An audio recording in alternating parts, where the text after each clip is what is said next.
Selamat pagi, Assalamualaikum warahmatullahi wabarakatuh. Perkenalkan, nama saya Heru Wiratmoko, SKP MKep. Saya sebagai dosen Prodi D3 Keperawatan Kampus Kabupaten Ponorogo, Poltekkes Kemenkes Malang. Saya di sini sebagai pengampu mata kuliah Keperawatan Medikal Bedah 1. Ya. Keperawatan medikal bedah 1 itu diberikan pada mahasiswa tingkat 2, ya, tingkat 2 atau semester 3. Nah, di sini saya akan menjelaskan capaian pembelajaran yaitu ada di RPS, ya, pada keperawatan medikal bedah 1, ya. Nah, untuk keperawatan medikal bedah 1 di sini eh, pada RPS bisa saya jelaskan yaitu eh, diberikan pada mahasiswa semester 3, ya. Nah, bobotnya SKS yaitu 3 SKS, yaitu 2 SKS teori dan 1 SKS praktek. Nah, adapun capaian pembelajaran pada keperawatan medikal bedah 1 yaitu mampu memahami ilmu keperawatan untuk melakukan asuhan keperawatan secara profesional dengan menggunakan pendekatan proses keperawatan. CPL 3 mampu melakukan komunikasi terapeutik dan menguasai keterampilan dasar keperawatan untuk melakukan asuhan keperawatan pada klien, ya, melalui kerja tim terutama pada upaya promotif preventif keperawatan diabetes mellitus. Sedangkan CPL 5 ini mampu memberikan asuhan keperawatan pada individu, keluarga, kelompok, dan masyarakat dengan keselamatan klien dan mutu pelayanan berdasarkan perkembangan ilmu dan teknologi keperawatan untuk meningkatkan kualitas asuhan keperawatan dengan memperhatikan prinsip caring sesuai kode etik profesi, terutama upaya promotif dan preventif keperawatan DM. Nah, di sini untuk CPL 2 ini bobotnya 20%, CPL 3 30%, CPL 5 50%, jadi total 100%, ya. Nah, di sini ada CPMK, yaitu ada CPMK 1, 2, 3, ya. Nah, dan ada sub CPMK dari masing-masing CPMK 1, 2, dan 3 ada sub CPMK. Jadi langsung saja ini nanti kita masuk ke sub CPMK yang akan kita bahas nanti dalam pembelajaran kali ini, ya, yaitu memberikan asuhan keperawatan pada pasien diabetes mellitus, ya. Nah, di sini ada di CPMK 1 sub CPMK 5. Nah, ini yang akan kita lakukan pembelajaran nanti pada mahasiswa, ya. Nah, sedangkan divisi mata kuliah, yaitu mata kuliah ini menguraikan tentang konsep dan perspektif keperawatan medikal bedah, yaitu peran perawat medikal bedah, program-program dalam penanggulangan penyakit, ya, serta program-program pemerintah dalam penanggulangan penyakit endemis, ya. Nah, sedangkan bahan kajian atau materi pembelajaran bisa kita lihat di sini dari konsep dan perspektif medikal bedah. Itu yang pertama, yang kedua peran perawat medikal bedah. Yang ketiga, asuhan keperawatan pasien dengan penyakit endemis. Yang keempat, askep pasien dengan gangguan oksigen patologi sistem pernafasan dan kardiovaskuler. Yang kelima, ya, konsep asuhan keperawatan pasien dengan kebutuhan cairan akibat patologis sistem perkemian dan seterusnya sampai pasien diabetes mellitus. Nah, di sini langsung saja, di sini nanti saya akan masuk pembelajaran yaitu pada konsep asuhan keperawatan diabetes mellitus. Nah, di sini untuk literaturnya atau referensi bisa Anda lihat di sini, dan kita didukung dengan, nah, selain referensi utama ini dari buku ya, ada juga dari literatur dari penelitian kami. Ya, yang pertama yaitu efektivitas relasi Benson untuk menurunkan stroke. Nah, ini pada pasien HD, ini nanti pada kasus kardio ya, Benson untuk menurunkan terhadap penurunan kecemasan. Ya, pada pasien HD ini pada CPMK yang lain ya. Sedangkan di sini ada juga survei penyakit, survei peningkatan risiko penyakit DM di masa pandemi. Ini berpengaruh, yaitu biasanya pasien DM itu biasanya pasien mengalami kecemasan, gulanya meningkat. Ya. Dan juga ada dari hasil jurnal penelitian kami, yaitu pengaruh dukungan keluarga terhadap gula darah pada pasien DM. Ini kita masukkan di sini karena penelitian saya ya dengan tim ya. Ini saya linkkan di sini ya, karena terkait juga nanti dengan pasien DM. Nah, berikutnya langsung saja di sini nanti saya masuknya di TM-nya untuk ASKEP DM ya. Ini di TM ke-5 ya. Jadi pertemuan kelima saya nanti akan memberikan materi yaitu terkait dengan konsep asuhan keperawatan diabetes mellitus ya. Nah, nanti di sini ada terkait dengan peer teaching yang akan kita lakukan nanti selama perkuliahan ya. Nah, ini materi juga kita lampirkan di sini ya.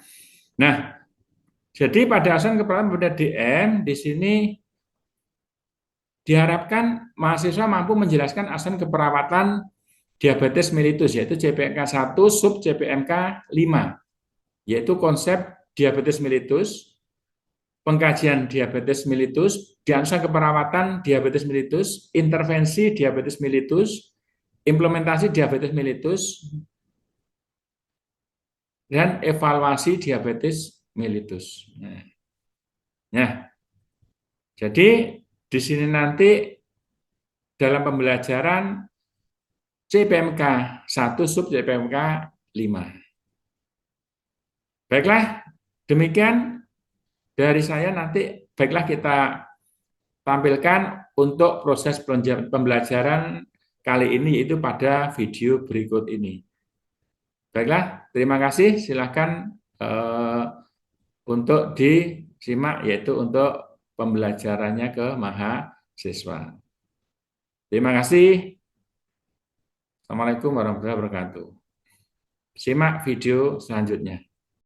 Baiklah, selamat pagi. Assalamualaikum warahmatullahi wabarakatuh. Waalaikumsalam warahmatullahi wabarakatuh. Sebelumnya sudah perkenalan ya yang kemarin ya? Sudah kenal ya saya siapa? Ya, sudah kenal. Kemarin sudah kenal di pertemuan pertama. Ya. Siapa cari? Senang. Ya, ya. Nah, untuk pertemuan kali ini pertemuan keberapa?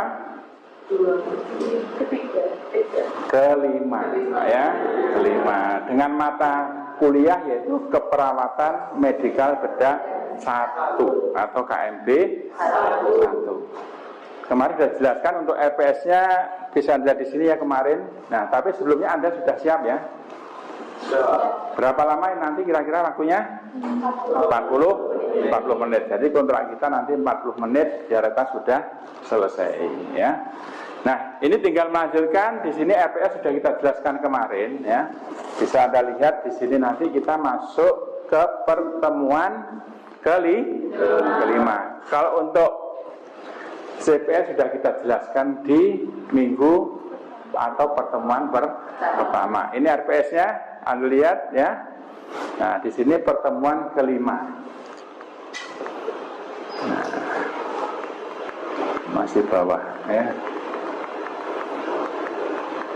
Nah, untuk pertemuan kelima, ini terlalu kecil sebenarnya ya. Yaitu di sini akan membahas terkait nanti gangguan pada sistem endokrin, yaitu nanti fokus ke diabetes mellitus ya. Jadi asuhan keperawatan pada diabetes mellitus. Nah, selain di RPS nanti bisa Anda lihat juga di LMS. Ya, LMS di sini. Nah, LMS bisa Anda lihat nanti di notebook Anda bisa, di HP juga bisa ya. Materi RPS semuanya sudah diupload di situ. Ya, mungkin sudah Anda lihat yang pertemuan kemarin.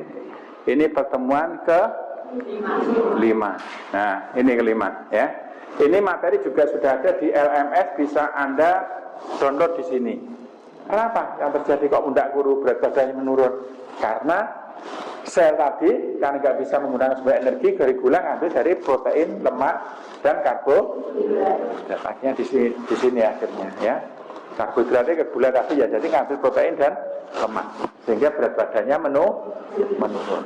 Nah, sehingga nanti timbul komplikasi apa yang sering?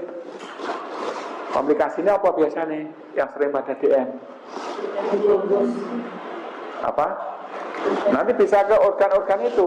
Karena pada orang DM gula darahnya itu meningkat. Gula darah itu sifatnya kental, meningkatkan viskositas darah, akhirnya terjadi penurunan aliran darah. Sehingga terjadi apa? Komplikasi bisa di semua organ, mata bisa katarak. Terus kalau misalnya nanti di jantung bisa menyebabkan gangguan pada peredaran darah jantung. Di pembuluh darah bisa meningkatkan tekanan darah. Pada ginjal yang sering terjadi pada pasien-pasien HD, sering terjadi gagal ginjal. Pada daerah yang jauh dari tubuh kita, di kaki, sering timbul adanya ulkus.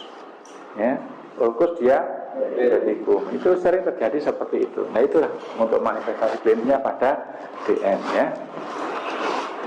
Nah, ini untuk klasifikasinya ya. Nah, di sini ada kelas A, kelas B, C, D, E. Tapi yang sering dibahas di sini biasanya kelas A.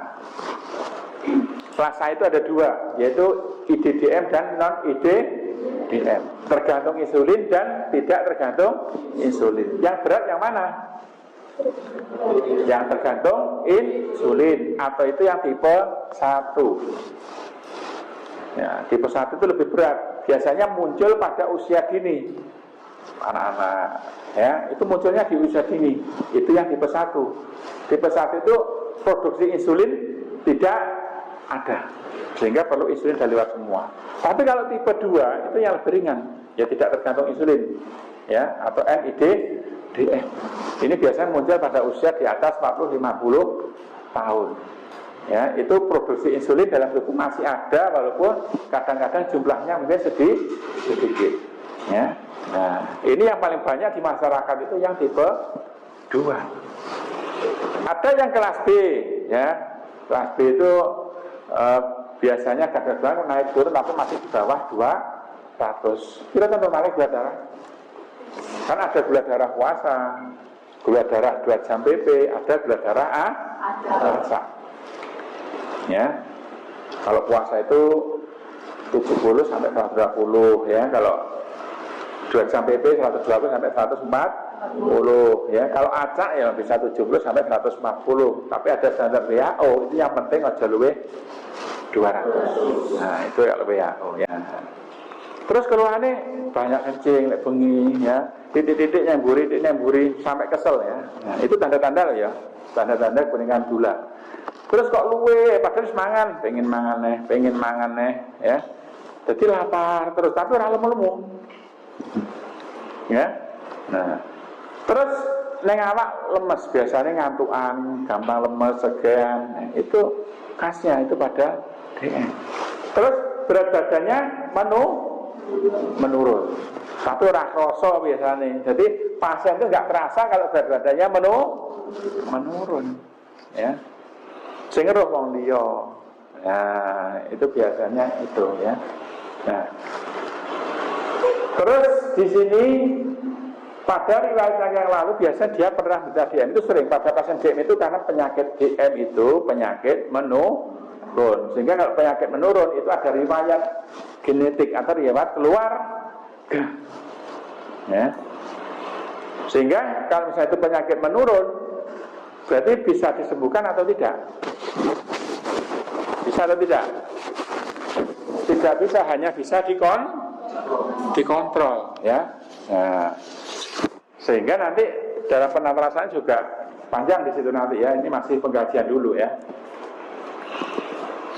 Nah, terus secara psikologis pasien DM itu biasanya bosan minum obat karena dia minum obat itu seumur hidup. Jadi obat terus ya.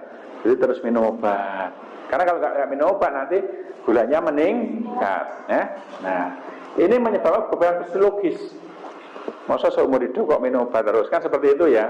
Kok orang mari-mari, lorone kok orang iso mari piye? Nah, itu memang harus dijelaskan nih ke pasien.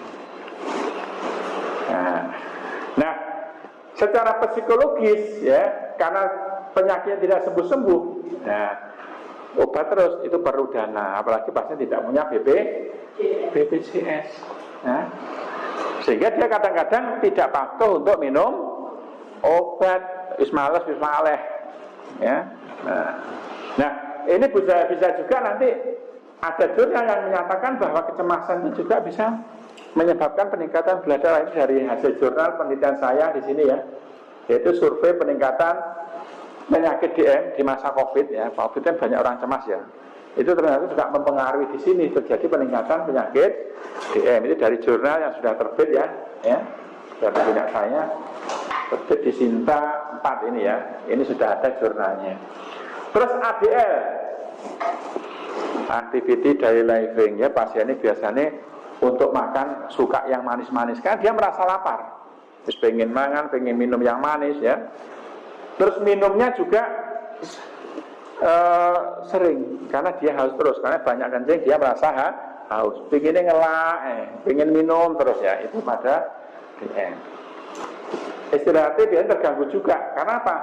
Karena sering kencingnya akhirnya apa? Gangguan istirahat, tongatangi ya. Wes spiritual dia akan pasrah ya wes ya, penyakitnya kan nggak bisa sembuh ya, cuma bisa dikontrol sehingga pasiennya pasrah.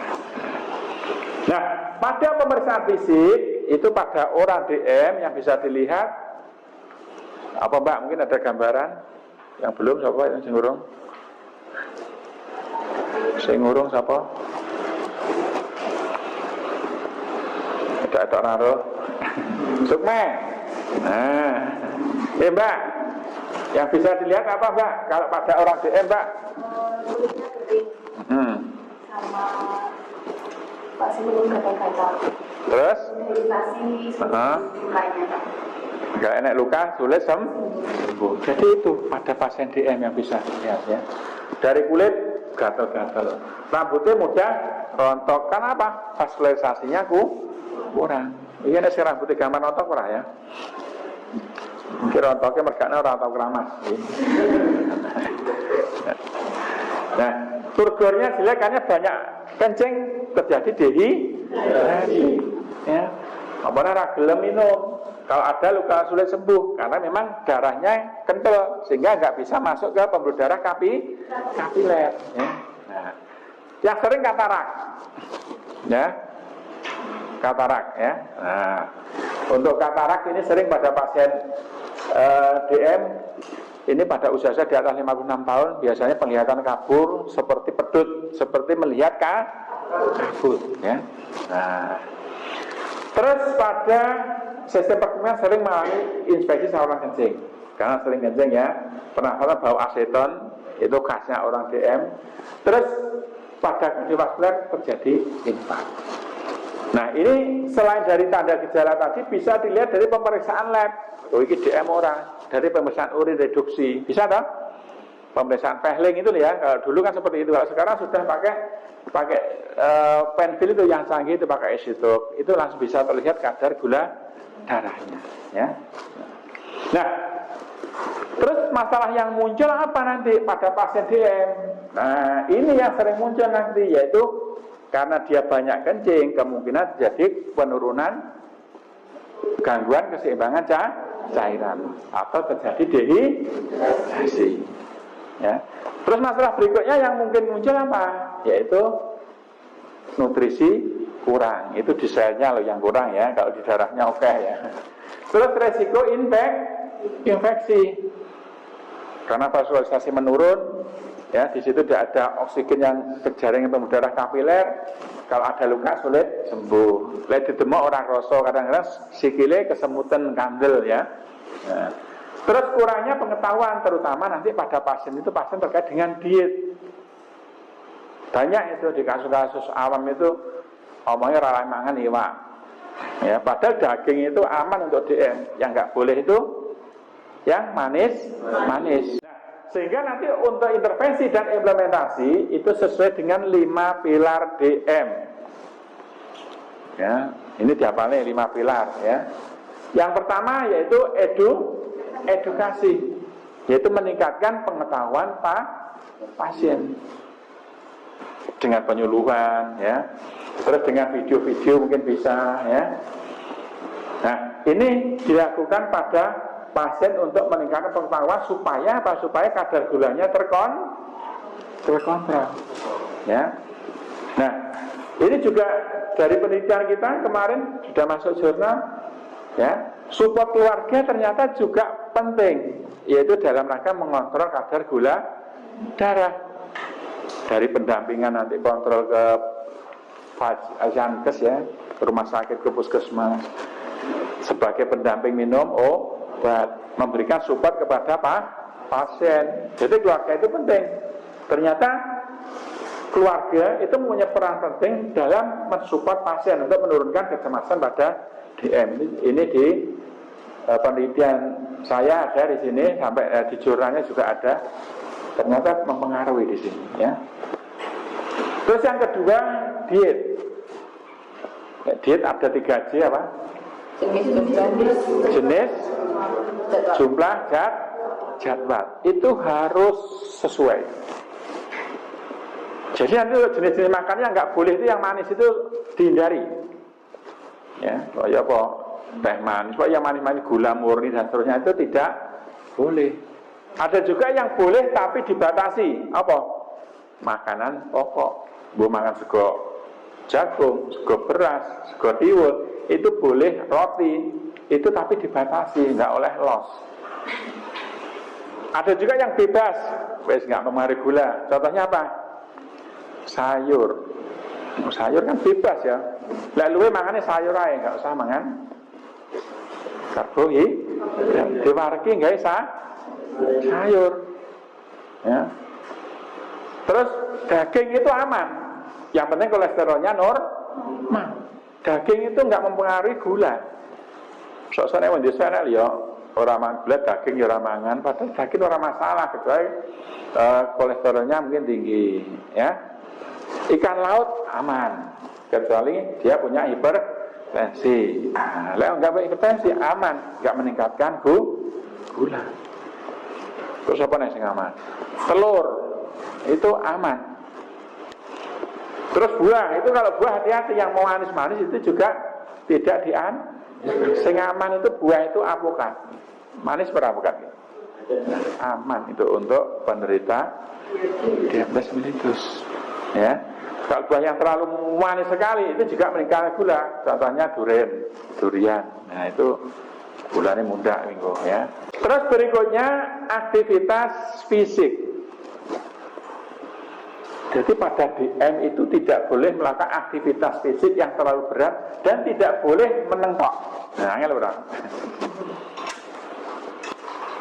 Jadi dia untuk pasien DM di sini kalau aktivitas yang boleh apa? Jalan kaki ya. Kalau lari berat nggak boleh, kalau lari-lari kecil nggak apa-apa. Tapi kalau sampai lari maraton itu tidak boleh, ya, nggak boleh. Terus sing berat apa ya, renang itu nggak boleh renang. Badminton itu terlalu berat, jadi nggak boleh terlalu berat. Ya, yang ringan sedang. Ya, dan yang penting rutin. Ya, jadi harus rutin untuk melakukan aktivitas. Pagi terus setiap hari. Bukan kok berat ringannya, yang penting rutinnya. Nah, ternyata aktivitas fisik ya ini juga bisa menurunkan pengaruh komplikasi atau kadar gula pada DM itu dari hasil jurnal kita ya, ini juga menyatakan seperti itu. Yang ketiga, pengobatan. Ya, untuk pengobatan untuk DM itu seumur hidup, tapi harus terkontrol dulu kadar gulanya. Kalau normal itu nanti dosis bisa diturunkan. Atau normal terus bisa berhenti dulu, nanti kalau naik itu baru minum obatnya. Nah, supaya dia tergantung obat, yang diperhatikan apa? Yang diperhatikan apa? Aktivitas fisik, ya, exercise sama diet tadi.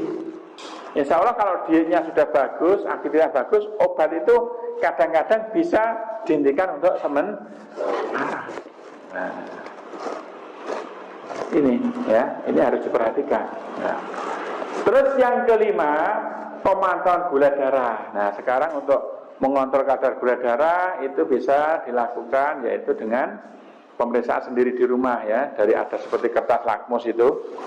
Ya, ada juga periksa esitok, itu bisa periksa sendiri di rumah, bisa dipantau kapan kita minum obat, kapan kita berhenti minum obat, dan konsultasi nanti ke dokter secara berkala ya. Nah, ini untuk evaluasi, ini yang terakhir ya. Nah, ini yang terakhir, dievaluasi itu nanti berhasil tidaknya nanti kita ke pasien DM itu tergantung dari kepatuhan pasien, sehingga nanti kadar gulanya bagaimana. Lek terkontrol bagus, berarti pasien itu patuh, baik itu dari segi dietnya, minum obatnya, kontrolnya, dan seterusnya. Mungkin sampai sini ada yang tanyakan, silahkan. Ada, silahkan. Ada enggak?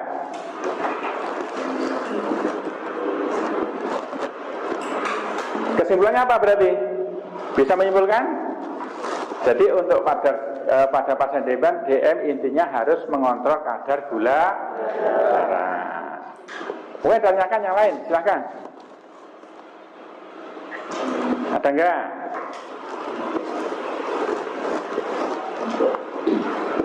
Mungkin ada yang bisa menyimpulkan lagi tadi dari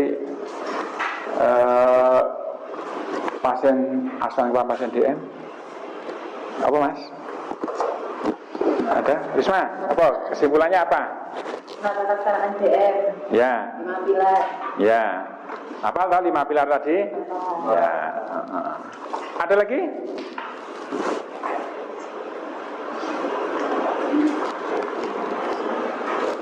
Sebelum kita tutup untuk perkuliahan hari ini, ada lagi pertanyaan?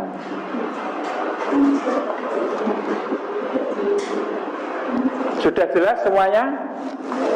Sudah? Nanti kalau memang ada yang belum jelas untuk pertemuan berikutnya nanti bisa disampaikan. Mungkin ada yang masih belum jelas.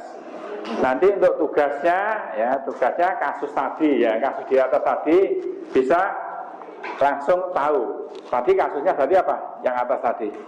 Ya, pasien DM yang kasus tadi ya, di dhuwur. Nah, sudah terjawab di sini. Nah, ini pasien saya kira sudah jelas ya. Nah, jadi untuk kontrak waktu sudah selesai, waktunya 40 menit ya tadi selesai. Kalau tidak ada pertanyaan saya akhiri, kontrak berikutnya minggu depan kita masuk ke materi berikutnya. Baiklah, saya akhiri. Assalamualaikum warahmatullahi wabarakatuh.